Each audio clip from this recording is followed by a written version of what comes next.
오늘 말씀 제목으로 여러 성도들에게 묻겠습니다. 여러분은 구원을 받을 만한 믿음이 지금 있습니까? 아멘 하셔야지 오늘 밤 돌아가셔도 구원 받습니다. 네. 오늘 로마서 5장에 보면 구원을 받을 만한 믿음이 있는지 우리에게 세 가지 질문을 역으로 하고 있습니다. 첫 번째 질문부터 제가 드릴 테니까 여러분 동의하시면 아멘 했으면 좋겠습니다. 첫 번째는 여러분 하나님과 화목하십니까? 네. 여러분은 하나님의 은혜 가운데 거하십니까? 네. 세 번째 질문하겠습니다. 환난이 와도 환난을 즐거움으로 이기겠습니까? 사순절기에 우리 주님께서 이 질문을 우리에게 하십니다. 환난이 와도 즐거워할 수 있느냐라고 하는 것입니다. 로마서 5장은 우리가 쓰여질 때의 배경 지식을 알면 오늘 설교에 도움이 될 것입니다. AD 49년 로마의 황제 글라디우스는 로마 시내에 살고 있는 유대인들을 전부 다 추방시켰습니다. 그렇기 때문에 그 유대인 중에는 예수를 영접하고 믿는 유대인들도 있었습니다. 그러다 보니까 로마 안에 있는 기독교인은 이방인 기독교만 남은 것입니다. 글라디우스 황제가 5년 후에 죽기 직전에 이 추방령을 해제하고 다시 5년 후에 유대인 그리스도인들이 로마 안으로 들어왔습니다. 들어와 보니까 교회 안에 이제 문제가 생기기 시작했습니다. 유대인 기독교인들은 예수를 믿어도 율법을 지켜야지 구원받는다 이렇게 주장하고, 이방인 기독교인들은 율법을 모르기 때문에 예수만 믿으면 구원받는다. 이것이 충돌이 일어난 겁니다. 교회 안에 내란이 일어난 겁니다. 한쪽에서는 유대인 기독교인들이 옳다, 한쪽에서는 이방인 기독교인들이 옳다. 이 싸움이 로마 교회에 번지기 시작했습니다. 엎친 데 겹친 격으로 글라디우스 황제가 죽고 네로 황제가 등장합니다. AD 54년부터 네로 황제가 집권을 하면서 기독교인들에 대한 악심을 품고 핍박을 하기 시작합니다. 로마 교회는 내부적으로는 성도들끼리 교리 싸움으로 심란하고, 외부적으로는 로마의 황제 네로가 박해를 하기 시작합니다. 이런 상황에 직면한 로마 교인들에게 오늘 사도 바울은 로마서라는 편지를 쓰면서 여러분들과 함께 나눈 5장 말씀을 통해서 너희들이 과연 구원받을 만한 믿음이 있느냐라고 하는 문제를 제기했습니다.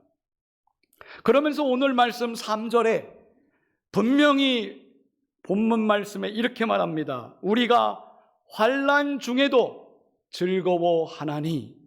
여러분 동의하십니까?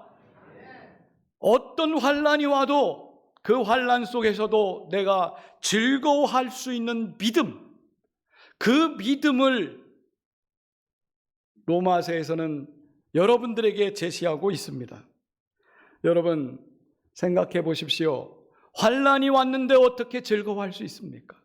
고난이 오는데 어떻게 내가 즐거워할 수 있겠습니까? 박해받는 성도들에게 오늘 로마서 5장은 이렇게 말합니다. 고난이야말로 하나님이 하나님의 형상대로 너를 빚는 시간이다 라는 것을 강조하고 있습니다.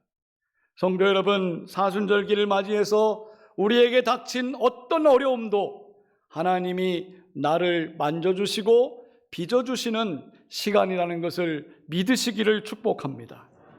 우리가 살다 보면 어려운 일 당할 수 있지요.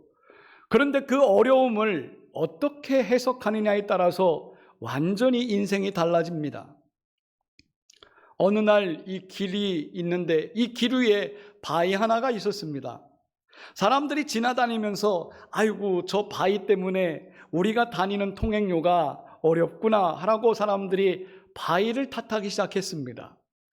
그런데 한 조각가가 그 길을 걸어가면서 바위를 바라보고 그 바위 속에 멋진 천사가 들어있는 것을 보기 시작했습니다. 그리고 바위를 다듬기 시작했습니다.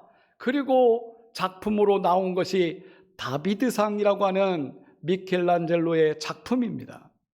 성도 여러분, 똑같은 바위를 보더라도 우리는 그 바위가 골칫덩어리다라고 생각하는 사람이 있는가 하면 그 바위를 작품의 원석으로 보는 사람도 있다는 것을 아셔야 됩니다. 우리의 인생이 그렇습니다. 비유컨대 우리에게 닥쳐오는 환난이 어느 때는 큰 돌덩이처럼 보입니다. 그러나 환난이 아무리 고통스럽고 아파도 그 아픔을 통해서 하나님의 역사가 일어난다면 그 아픔이야말로 우리에게 너무나도 중요한 신앙의 원석인 것입니다. 성도 여러분, 오늘 말씀이 그런 얘기입니다. 우리 인생에 나오는 모든 고난은 우연이 없다는 것입니다. 여러분이 당하는 환난은 우연으로 오는 것이 아닙니다. 하나님이 필연적으로 나를 다듬어가는 과정인 것입니다. 우리가 고난주간 이제 올 텐데 고난주간이 올 때 많은 사람들은 고난만 생각합니다. 그러나 그 고난이 왜 나에게 왔냐고 여러분 하나님 앞에 투덜거리지 마십시오. 이 고난이 여러분들을 멋지게 만드는 작업하는 하나님의 시간표입니다. 그러므로 우리가 당하는 모든 고난은 우리가 피할 것이 아니라 그 고난을 통해서 하나님이 나를 어떻게 빚어지는지 그것을 깨닫는 시간이 됐으면 좋겠습니다. 사순절기는 고난의 십자가를 생각하는 절기입니다. 예수님의 십자가는 분명히 고난이고 아픔이었고 고통이었습니다. 그러나 생각해 보십시오. 십자가야말로 우리를 구원하는 하나의 하나님의 은혜였습니다. 오늘 말씀 9절 말씀을 읽어보겠습니다. 이 9절 말씀에 보면 이제 우리가 그의 피로 말미암아 의롭다 하심을 받았으니 아멘. 우리가 예수님의 피로 말미암아 의롭다함을 받았으니 더욱 그로 말미암아 진노하심에서 구원을 받을 것이니 아멘. 우리는 고난주간이 닥쳐올 때 항상 생각해야 될 게 있습니다. 예수 그리스도의 피가 나를 의롭게 하셨으니 앞으로도 나를 진노 가운데서 구원하실 것이다. 여러분 이 믿음 갖기를 축복합니다. 사랑하는 성도 여러분, 환난 중에도 즐거워하는 믿음 주신 것을 감사하십시오. 여러분들이 지금까지 살아오면서 고난 중에도 하나님이 이끌어 주시지 않습니까? 그 고난이 아무리 커도 하나님은 믿음으로 극복하게 만드셨습니다. 그것에 감사하는 절기가 되시기를 축복합니다. 오늘 말씀에는 우리가 환난 중에 즐거워할 수 있는 믿음의 근원이 뭐냐? 이것을 두 가지로 말씀했습니다. 첫 번째는 1절 말씀에 주 예수 그리스도로 말미암아 하나님과 화평을 누리게 되었다는 것입니다. 우리는 죽을 수밖에 없는 죄인이었지만 예수님 십자가로 말미암아 하나님과 내가 화평을 누리게 되었다. 하나님과 화목하게 되었으니 이제 더 이상 하나님과 원수지간이 아니고 이제는 하나님을 믿음으로 내가 의롭게 되었다는 것입니다. 그리고 그 의롭게 된 상태에서 하나님과 화평을 유지하게 됐다는 것. 이것은 우리에게 주신 큰 은혜가 아닐 수 없습니다. 성도 여러분, 지금 하나님의 은혜를 여러분들은 체험하고 있습니다. 하나님과 화평을 누리고 예배드리고 있지 않습니까? 이 시간이 축복된 자리이기를 축원합니다. 두 번째 2절 말씀에 주 예수 그리스도로 말미암아 모든 것이 은혜입니다. 이 고백을 하고 있습니다. 여러분, 하나님이 부어주신 은혜는 상상할 수 없는 은혜입니다. 가장 큰 은혜는 내가 믿음 위에 서 있게 하셨다는 은혜입니다. 여러분이 그냥 예배당에 온 게 아닙니다. 하나님이 은혜 주셨기 때문에 내가 믿음 위에 든든히 서서 여기 왔습니다. 이 믿음 위에 서 있을 때 하나님의 영광을 보며 즐거워하고 환난 중에도 즐거워할 수 있는 것이 되는 것입니다. 예수 그리스도의 죽으심은 헛된 것이 아닙니다. 예수님이 죽으심으로 우리는 하나님의 사랑을 체험했습니다. 여러분, 오늘 말씀 6절, 8절, 10절에 보십시오. 6절에 보니까 우리가 연약했을 때 예수 그리스도께서 죽으심으로, 8절 말씀에 보니까 우리가 죄인 되었을 때 예수 그리스도께서 죽으심으로, 10절 말씀에 보니까 우리가 원수 되었을 때에 예수 그리스도께서 죽으심으로 하나님의 사랑이 확증됐다라고 그랬습니다. 사순절기는 예수 그리스도의 죽으심으로 우리가 전혀 죄인이 아니라, 우리는 더 이상 원수가 아니라, 우리는 더 이상 연약한 자가 아니라 하나님의 사랑받는 그런 사람으로 바뀌었다는 것, 이것을 알려주는 것이 사순절기가 아니겠습니까? 오늘 성도 여러분, 이 절기 동안에 예수 그리스도의 은혜를 충분히 체험하고 하나님 앞에 영광 돌리시기를 축원합니다. 저는 본문 말씀을 준비하면서 구약의 인물 2명을 생각하게 됐습니다. 한 사람은 욥이고 한 사람은 요셉입니다. 이 두 사람의 공통점은 온갖 고난과 역경 환난 속에서도 하나님을 끝까지 믿었다가 정말 하나님의 은혜를 체험한 사람들입니다. 여러분, 욥을 잘 아시지 않습니까? 욥은 까닭 모를 고난에 직면했습니다. 도무지 상상할 수 없는 재앙이 자기 집에 찾아왔습니다. 10명의 자녀들이 갑자기 다 죽어가고 있던 재산도 완전히 강탈당하고 부도가 났습니다. 아무것도 없이 홀로 남았습니다. 그때 욥은 어떤 생각을 했을까요? 성경에 보니까 그렇게 환난 중에도 욥이 생각한 것은 하나님이 나를 단련하신다라고 하는 것을 직시했습니다. 성도 여러분, 욥처럼 우리도 그런 신앙이 있어야 되지 않겠습니까? 어떤 환난이 와도 하나님이 나를 단련하는 시간이다. 욥이 욥기 23장 10절에 이런 고백을 합니다. 내가 가는 길을 그가 아시나니. 아멘. 내가 가는 길을 그가 아시나니. 그가 나를 단련하신 후에는 내가 순금같이 되어 나오리라. 아멘. 욥의 고난은 이루 말할 수 없는 고난이었습니다. 그러나 그 고난 중에도 내가 가는 길을 주님이 아십니다. 이 고난이 끝나면 나를 순금처럼 만드실 것입니다. 용광로에 들어간 금을 생각해 보십시오.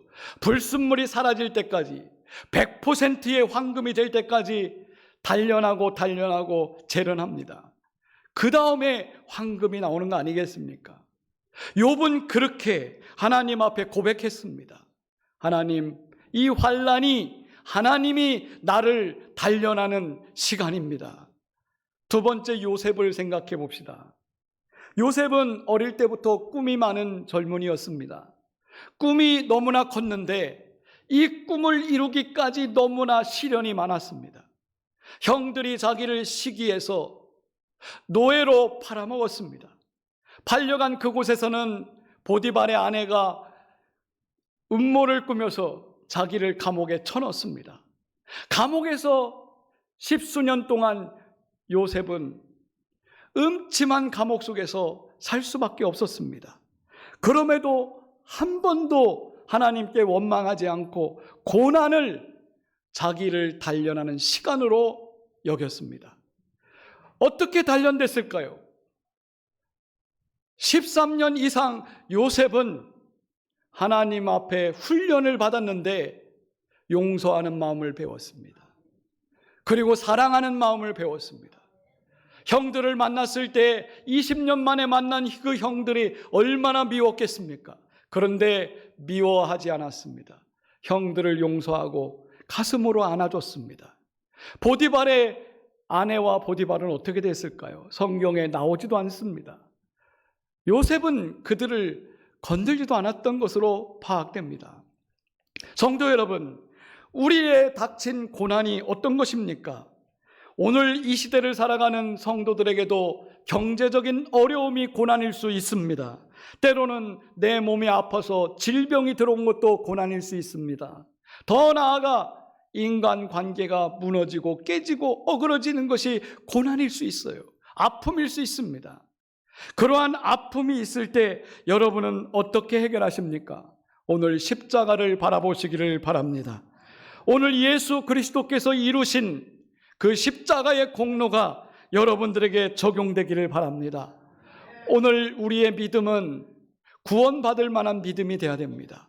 그것은 다른 것이 아닙니다. 하나님과 화목하게 되었다는 것입니다.